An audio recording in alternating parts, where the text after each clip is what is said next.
Hello, this is Satbir. The topic of our discussion in this video is inverse matrices. I will begin this video with the motivation of this concept.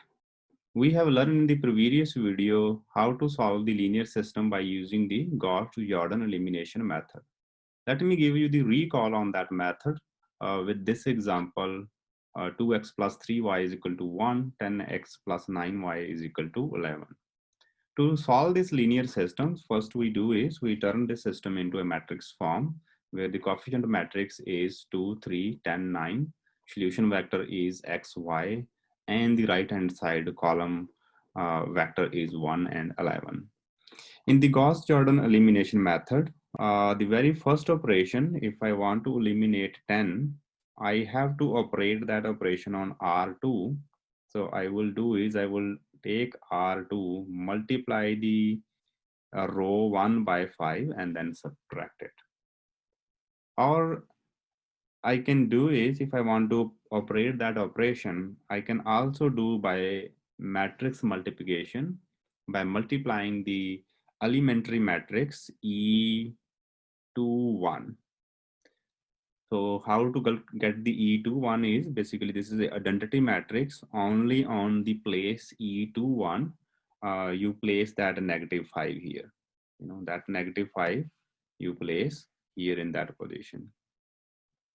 So as you can see that if I multiply these two matrices, if I multiply the elementary matrix on both sides, so this side will give me 2, 3. There is no operation on R1. So even if you multiply this column by that, you get 2. You multiply this column by this row by that column, you get 3. If you multiply that row by this column, that gives you 0. This is what we want.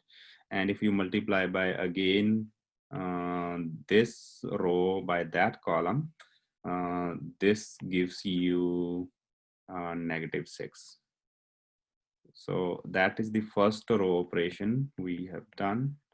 And on this side, if you operate that row operation, so basically this multiplying by this gives you 1, and this multiply by this gives you 6.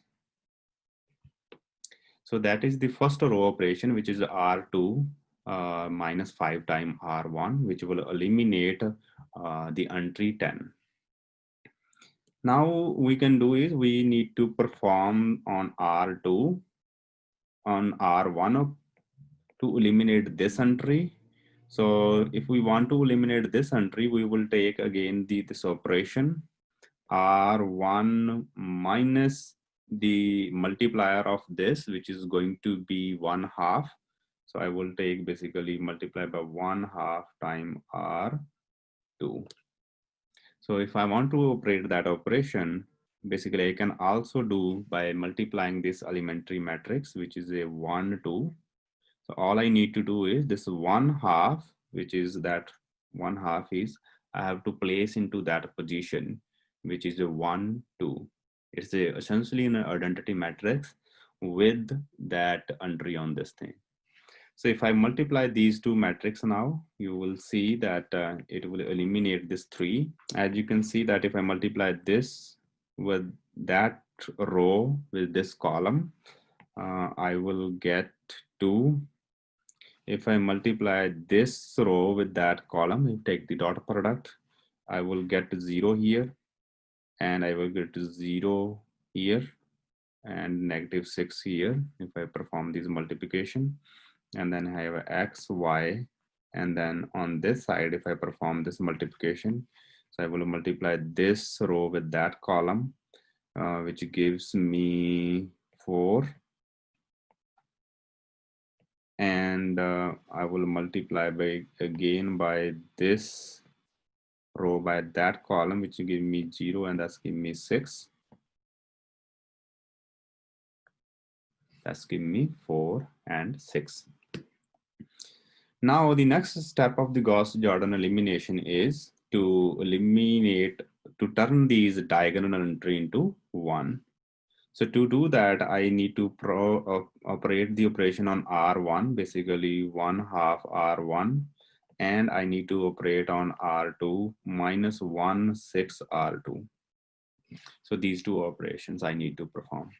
Or I can do is I can multiply this elementary matrix. This is not elementary matrix. I can multiply this matrix, which I've called a diagonal matrix, to this matrix, and I will also multiply on the other side as well.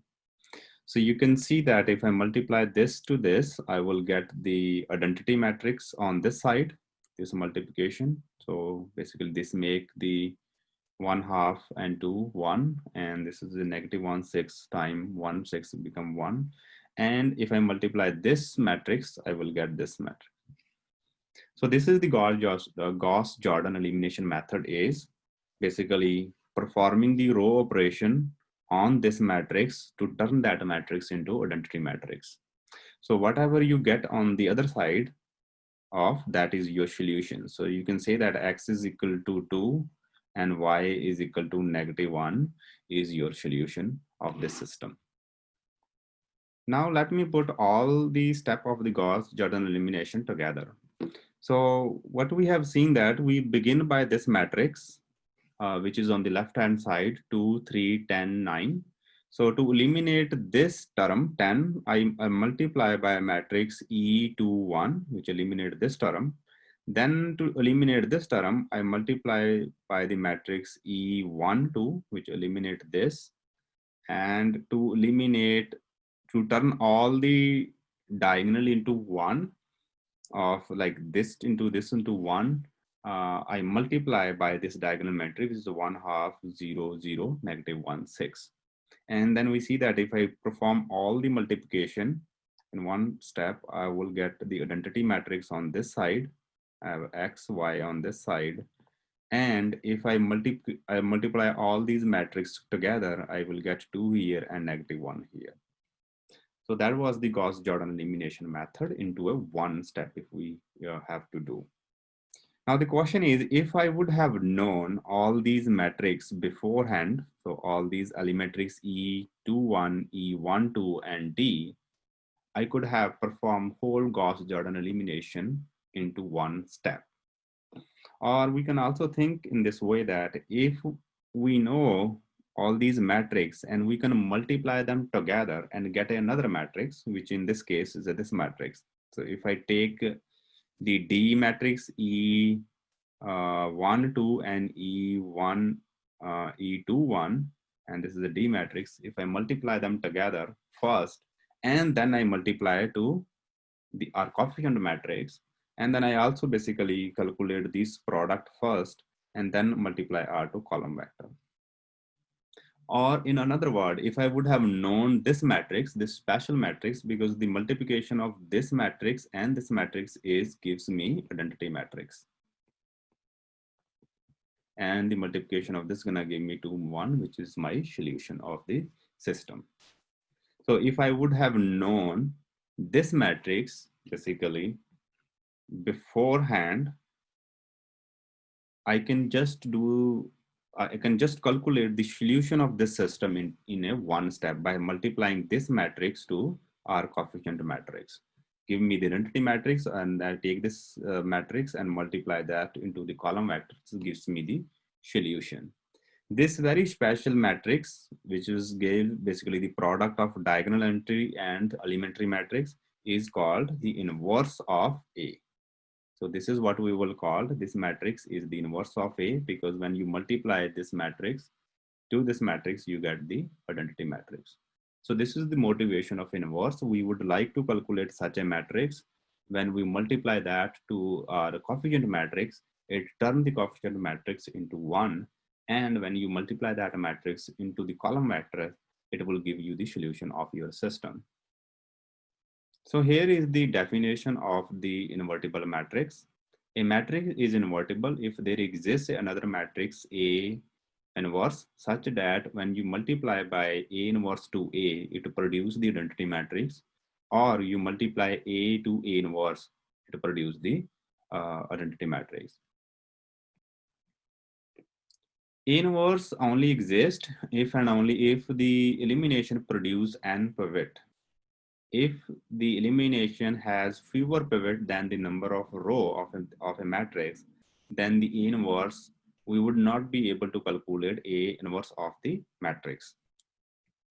If the A inverse does exist, then it will be same.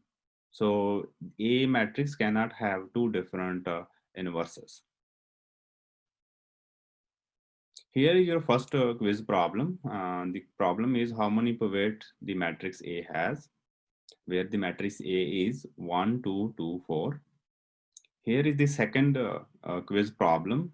The matrix A, which is 1, 2, 2, 4, is invertible. Pause the video for 1 and 2 minutes and think on this problem. This is also the end of this video. Thank you very much for watching. So I will see you in the next video.